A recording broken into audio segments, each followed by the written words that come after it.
Whether it's about who could beat who in a fight or a race, or whether it's something deeper, like who is truly responsible for the New 52, shakes fist angrily, fans love a good conspiracy theory, almost as much as the Question himself. Remember folks, the plastic tips at the end of your shoelaces, their true purpose is sinister. Some of these theories are completely off the ball, while others have a ring of truth about them, like Batman killing the Clown Prince of Crime at the end of Alan Moore's masterpiece, The Killing Joke. Unsurprisingly, creators have had a lot of fun playing with fan expectations, and have even confirmed theories from time to time. I'm Ewan from What Culture, yes, I go through everyone's garbage, and here are 10 comics fan theories confirmed by the creators.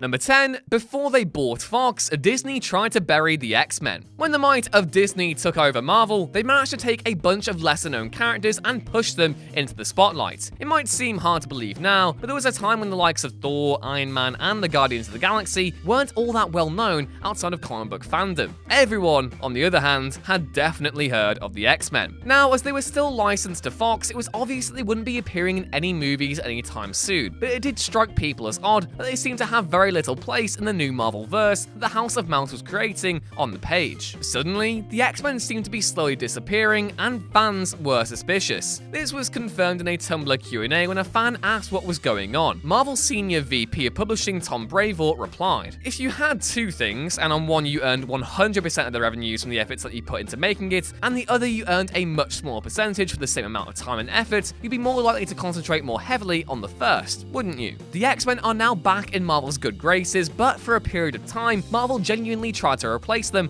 with the Inhumans, an edict handed down, ostensibly, by Ike Perlmutter, who we'll refer to as Ike PERLMUTTER now, because clearly replacing the X-Men with the Inhumans is ridiculous.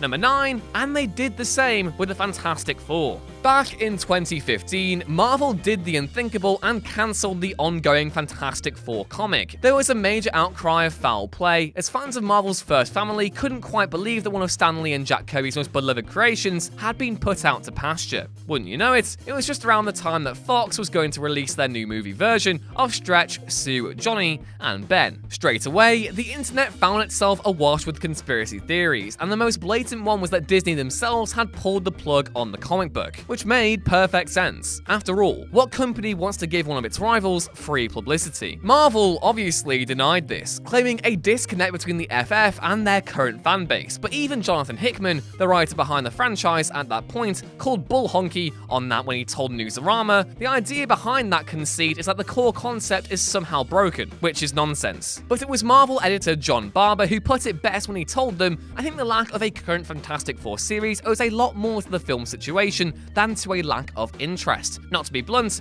but 3 terrible movies don't help anything."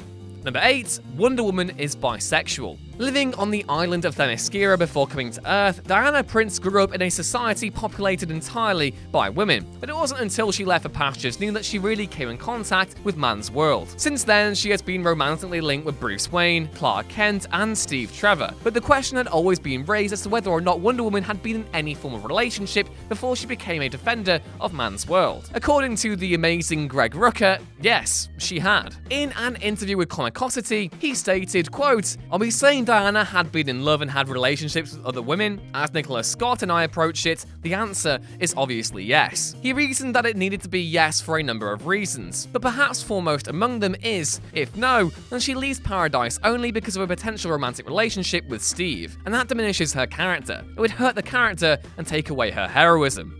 Number 7, Harley Quinn and Poison Ivy are lovers. Ever since she bounced her way out of Batman the Animated Series and into comic book continuity, the question of Harley and Ivy's relationship has been quite the hot topic. The seeds of this were first planted way back in their initial meeting in Batman Harley Quinn. A broken Quinn, left used and abused by her time with the Joker, is found by Pamela Isley, and instead of killing her, she helps her heal. This raised a few eyebrows at the time in the are they aren't they stakes, and as their relationship grew, it became obvious that there was something a little bit special going on between them. It took one single fan to straight up ask DC Comics over on Twitter if there were an item to get a final answer. DC simply replied, via Quinn writers Jimmy Palmiotti and Amanda Connor, yes, they are girlfriends, without the jealousy of monogamy. Number 6, Dr. Manhattan was responsible for the New 52. The New 52 was a much maligned reboot of the DC universe, one that divided fans straight down the middle. For every masterpiece, like the Court of Owls, there were serious missteps, such as the Trinity War. So when DC decided to finally hit the reset button again, not a lot of people were sad to see it go. With Rebirth, they looked to right the wrongs of the previous 5 years, and to do that, someone had to take the blame. As always, the internet was the first place to come up with an explanation, joking that it must have been someone like Dr. Manhattan messing with the timeline. It was a joke that DC would eventually take seriously, as was confirmed in Doomsday Clock. First planting the seeds of the idea in DC Universe Rebirth #1 before expanding upon it further in The Button, they were eager to establish that it could very well have been Tall and Blue who was indeed responsible. This was something that they went all in with in Doomsday Clock #7, with the explanation that Dr. M had been messing about with history since the 1940s. Number 5, there have been 2 Black Widows. Mention the name Black Widow to any fan and they'll automatically assume that you're talking about Natasha Romanoff. What a lot of people seem to have forgotten is that there was someone who wore that mantle long before her, way back in 1940, who went by the name of Clairvoyant. Those who remembered the original also noticed that there were some subtle similarities between her and Deadpool's best friend, Blind Al, and this led to them suggesting that maybe the two were the same. It was during an interview with CBR that Deadpool writer Joe Kelly said the following, quote, "We were going to do an origin story of Blind Al and show her as the original Black Widow and show how she was responsible for Wade getting cancer. There was a lot more in-depth storyline that got washed because we had to rush our other storylines to reach the end."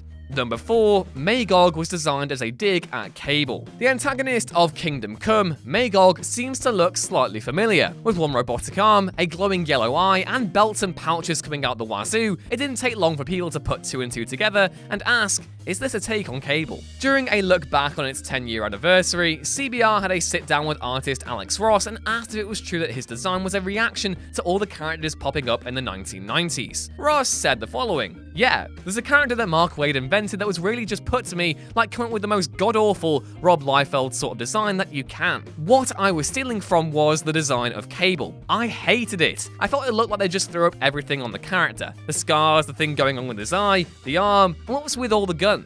Number 3, Captain Atom was supposed to be Monarch. During the 1991 crossover event, Armageddon 2001, DC had long hinted that the villainous Monarch would be none other than Captain Atom, and it made sense. The man from the dystopian future couldn't feasibly be anyone else but Nathaniel Christopher Adam, right up until it was revealed to be Hawk, from Hawk and Dove fame. After the initial shock had died down, it didn't take long until theories started making the rounds, and the predominant one was that someone had leaked the ending to Armageddon, forcing DC to make a huge change. Barbara Kessel revealed, "Let's get one thing clear. That wasn't a planned ending of Hawk and Dove. That awful story was an Armageddon 2000 special created after somebody at DC spilled the beans about Captain Atom being Monarch. Then a small number of people worked feverishly to find some other character to sacrifice. It was a last-minute fix, and that also sucked."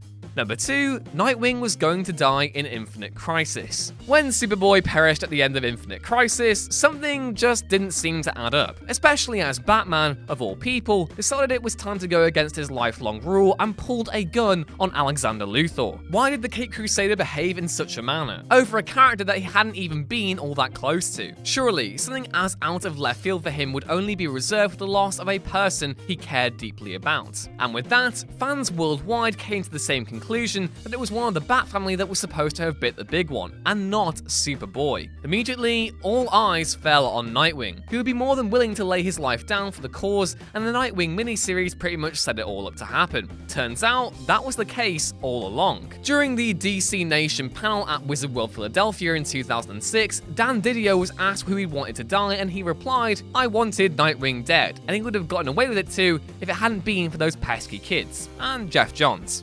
Number 1, there have always been 3 Jokers. How is it possible that someone as unhinged and dangerous as the Joker hasn't yet met a grisly end? How could it be that the Clown Prince of Crime is still going after all the years with nothing more than a serious whooping handing out to him every now and then? This is a question that has bothered comic book fans for years, so naturally, they came up with their own answer. that there's more than one of him. This one has been doing the rounds for as long as Mr. J himself has been in the business, and even old Bats found himself questioning it during the New 52's Justice League, before later doing the same in the DC Rebirth one-shot, where he's looking at a computer screen with 3 different pictures of his arch nemesis on it. The answer will be out there soon enough, as Jeff Johns and Jason Fabok have completed work on the first 3 Jokers book. You wanted 3 Jokers, you got 3 Jokers. And that was our list. Be sure to like, share, and subscribe, and head back on over to whatculture.com/comics for more lists and articles like this every day. As always, I've been Ewan. You can stay up to date with my ramblings on Twitter @EwanRuinsThings, and I'll catch you next time. Bye!